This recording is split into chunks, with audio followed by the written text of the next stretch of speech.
Hi, class. I'm sorry, I accidentally tapped my camera, and that was a really short video, which the ESL department probably won't love. But I'm not going to go back and redo the whole thing right now. So this is part 3. This one might be a little bit longer to sort of make up for that. All right, cumulative adjectives. So let's take a look here. The unmarked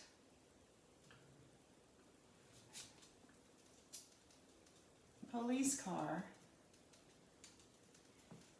was parked next door.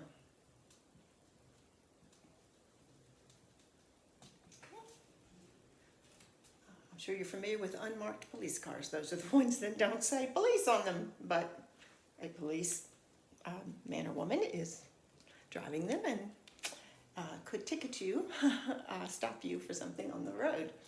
All right, so let's see if this passes the test. We know that police and car often work together. They really become one unit, as in the name of a particular type of car. So if we change that around, the police unmarked car was parked next door would not make sense. If we put an and there, it would sound like this. The unmarked and police car was parked next door. No, that would not make sense. The unmarked and police car. So this is an example then of cumulative adjectives, and we get to leave it just like this with no comma at all. Let's try another one. Zach rode the wooden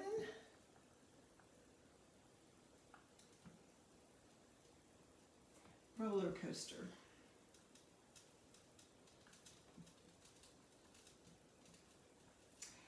At the amusement park.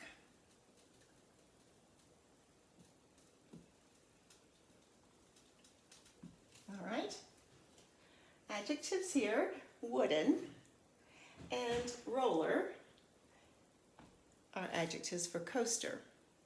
But just like with police cars, roller coaster really becomes one unit. It becomes a thing, right, in and of itself, even though roller is technically an adjective. Let's see what would happen if we reverse the order of wooden and roller.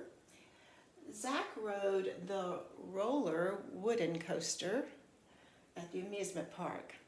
No, that doesn't work. Let's try and. Zach rode the wooden and roller coaster at the park. That wouldn't work either. So we leave it as is, and we don't need a comma in this situation. So you see, the test can be used to determine which type of adjective grouping that you have. Do you have a coordinate grouping, or do you have an accumulative grouping? One that must kind of rely on the next in order to make sense. Apply the tests, and then you can figure out how to apply the punctuation. All right, and I'll send some practices for this as well. Okay, the last thing we will do for this week, excuse me, as I move things and gather what I need next, is the casual conversation number 3 that you should have in your inbox with the other documents for this week. So I'd like for you to print that out and have that ready. And I'm going to introduce that one now. I'm going to grab my copy, which is right here. Okay.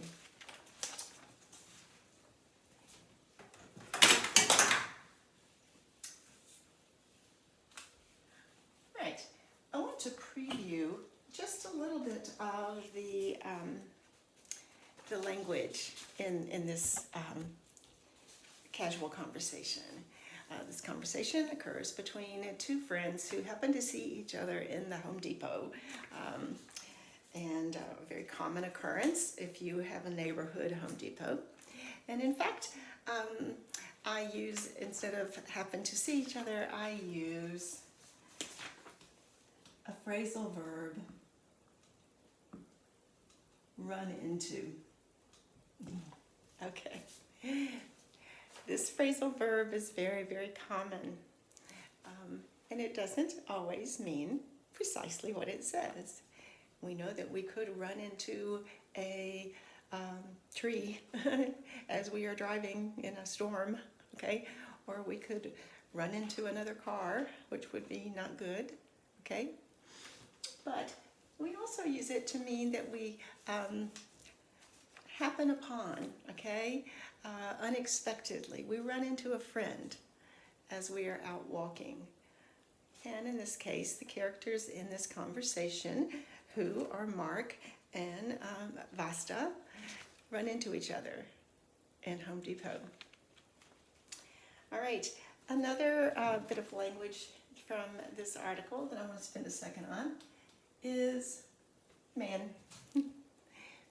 Now, I'm not a guy, but I'm around plenty of men in my life, in my family and friends, and I know that men use the word man in referring often to the other person they're talking to, okay?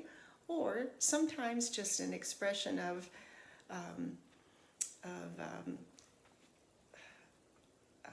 what's the word I want to use? An expression of kind of, oh well, okay? So let me give you those examples. Hey man, how you doing? Oh, that's a nice looking shirt, man. Okay. It's used so very casually in conversation. And my goal in these conversations is that they be casual and that they show expansion of how to build beyond the essential dialogue that might need to take place, to go beyond that. So in this conversation, you're going to hear the guys use man in that sort of friendly way. Now, the other way that it's used that's harder for me to describe, I use the word oh well, would be if someone were to share with you a bit of surprising or not so great news, and you might go, oh man, that's awful, okay? Or oh man, I can't believe that. It's in that sense, it's kind of an expression that has just sort of taken on its own life, and it's used that way popularly. So one that you can try out as well. All right, there's another bit of language here I want you to take a look at, and that is got the axe. Okay. All right, this is a euphemism for someone being fired, and it's sometimes used kind of with a bit of a chuckle, as if I'm, making something light of being fired. I'm trying not to be heavily burdened by it, so I'm going to use this got the axe kind of thing to make it not so seem so bad. All right. So it's a euphemism that when someone doesn't want to say I got fired, they say I got the axe. All right. And another one that I have used in this dialogue is shake the bushes. This is an idiom, shake the bushes. It means to find something by trying different methods, going out there and figuring something out by going to different sources. If you think about literally dropping something into the bushes, say you are a little bit careless and you're carrying your eyeglasses as you walk, and oops, they fly free of your hand and they land in the bushes. You are going to go shake the bushes in hopes that those eyeglasses fall to the ground, okay? And you retrieve them. So in the figurative sense, it means that we're going to go try some different sources, look around, and see if we can find what we are looking for. All right, and then there is another phrasal verb, turns up. All right, we can turn up the volume. We can turn up the heat on the stove. When we say turns up, we mean that something appears or that something good happens, okay? Something comes out of a search. In this article, we're going to be talking about a job search. You know, hoping that a job turns up for me. All right. One or two more here. Put eyes on it. Okay. This one is somewhat a phrasal verb, but actually I think more so of an idiom because we don't take our eyes out and put them on something, do we? But when I read a document, I'm putting my eyes on it, okay? If you give me something that you want me to read, you might say, Terry, do you mind putting your eyes on this and seeing what you think? Does it sound okay? All right? So we put eyes to a lot of things, don't we? And then the last one is not really, it's not an idiom or a euphemism, really. It's just, I just wanted to mention it. Value your input. In this case, value is a verb, and so this would be somewhat of a verbal a phrase. If you value someone's input, you are valuing their opinion and their idea. Input is what we give to another. We put in our thinking, our ideas, our opinions, okay?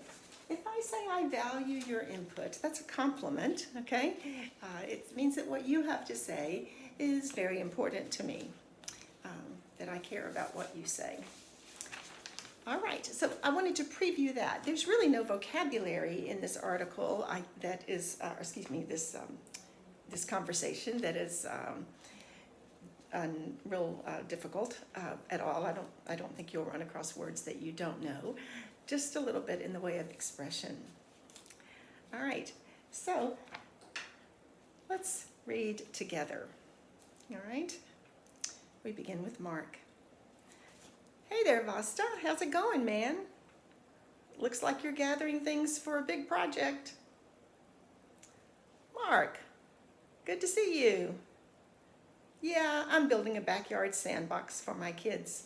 Keeps me busy and out of trouble.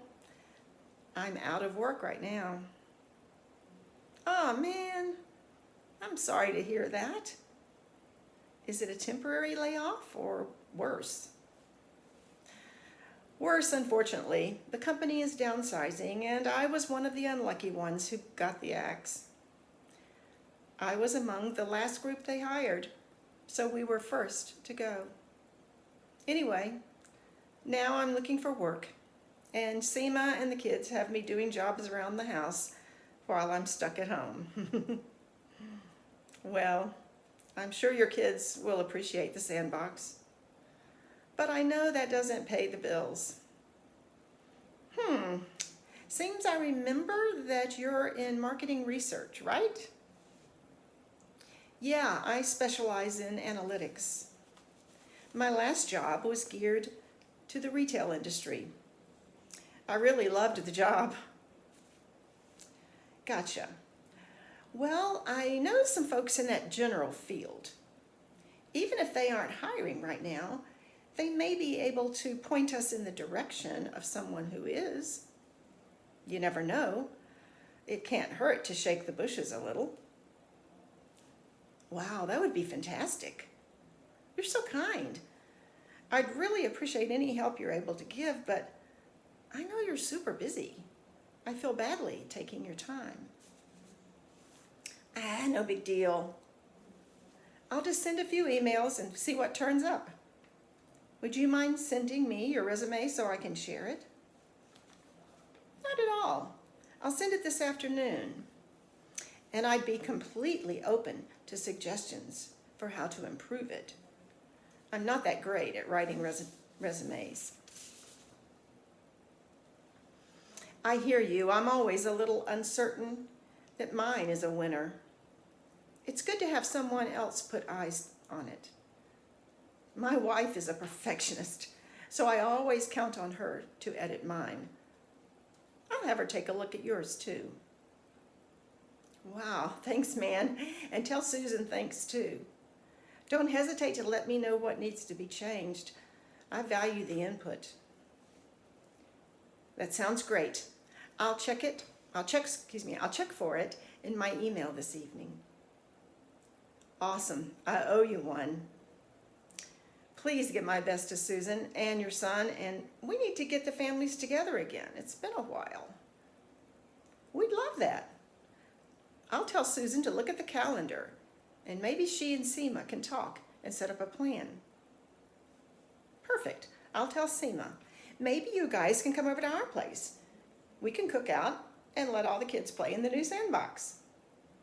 Cool. Sounds like a plan. Thanks a lot, man. I was lucky to run into you today. Oh, always happy to help a friend. Good luck with the sandbox. Ha, I'll need it. The kids will be on my back the entire time. They can hardly wait. Well, see you soon, Mark. Definitely. Have a good one. All right. I realized as I got to the bottom there that I had left out on my back. And that is a good one that, excuse me, I'll get my pen and put it up here.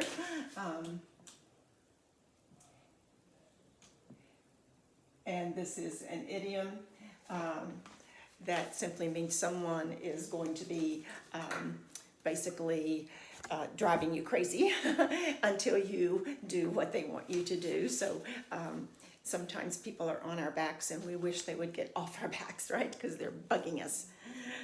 Okay, so just a few comments about this conversation.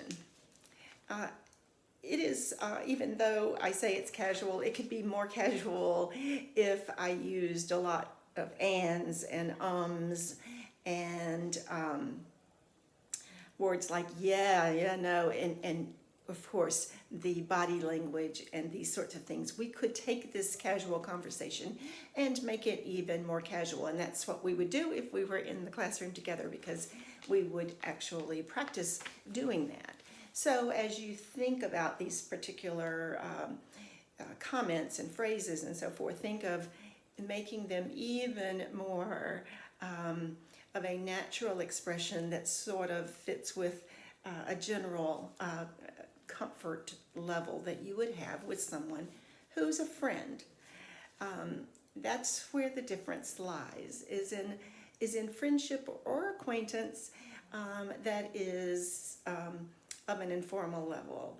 If I ran into my boss, who I'm not particularly well acquainted with, then I might speak just a little more formally. I might be a little more reserved in some of my casual expressions, and I probably wouldn't say, "Oh man, how you doing?" Okay?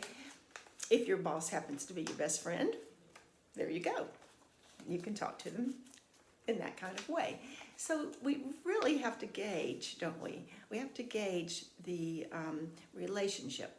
But in general, Americans are pretty casual people. And I'm the sort of person that can engage in a conversation with someone I don't know real well, but if we seem to kind of hit it off with one another, then as I'm talking to this person, my conversation approach may become more and more casual, more friendly, because I see that this person is comfortable with me, we have things in common, and we sort of speak the same language as to say we feel that we already know each other. And I might find myself saying, some of the more slang types of things. All right. The other thing here is, of course, the heart of the purpose of this conversation. The purpose that comes through here is that one person then is offering to help another in a job search. And that's a very generous thing for others to do, because we do know that in doing so, they're going to step out for us and say a good word for us, and take a little bit of time to perhaps send those resumes for us, or talk to, email, whatever, the potential employer. So when someone is willing to do that, then they're obviously a great friend and a great person, and someone whom we want to make sure then that we express our appreciation to in a generous way. And so you notice that Vasta, towards the end, he had this idea, maybe you guys can come over. I think he's already thinking in his mind, I want to find a suitable way to say thanks. And having you all over for dinner, letting the kids play in the new sandbox could be a way that I can express my thanks, and also we can discuss the job situation or whatever else. But showing appreciation is foremost there. Also, when we are in an informal conversation, we use the names, the relationships within our families freely as well. They both throw out the names of their wives, Seema, Susan, because they are familiar with one another. We do say your wife, your husband, my son, my daughter. We say that, of course. But I think it's among friendlier folks, we use the name of these family members or others who we might mutually know. And that's another sign of being very personable and casual with someone. All right. The thing about this is that we run into people very frequently while we're out. And most of the time, people want to pause and chat. I'm speaking in a general sense about Americans, but this is very common. You may be a bit hesitant. You may think, oh, they're probably in a hurry. They don't have time to talk to me. Okay. I would encourage you to not be quite so hesitant, but to try to read their cues. If they say, oh, I'm rushing through to gather a few things because I have to get to my son's piano practice and pick him up. Well, there you go. You know that they don't have time to chat much. Well, it's great to see you. Let's get together soon. Anything, and then you keep going. But if a person pauses and enters a conversation, try to expand it beyond the how are you doing, how is your family, try to expand it beyond that by choosing something of common interest between the two of you, even if it's what's in the grocery cart. Oh, I see you're buying this brand. Is that good? I haven't tried that. Or, if you are at the park, do you come here often? And, have you attended any of the classes that they offer here at the park? Use those commonalities to expand conversation and see where you get with people. Takes some confidence, doesn't it? But I know that you're up to the challenge. All right. I'll see you guys next week.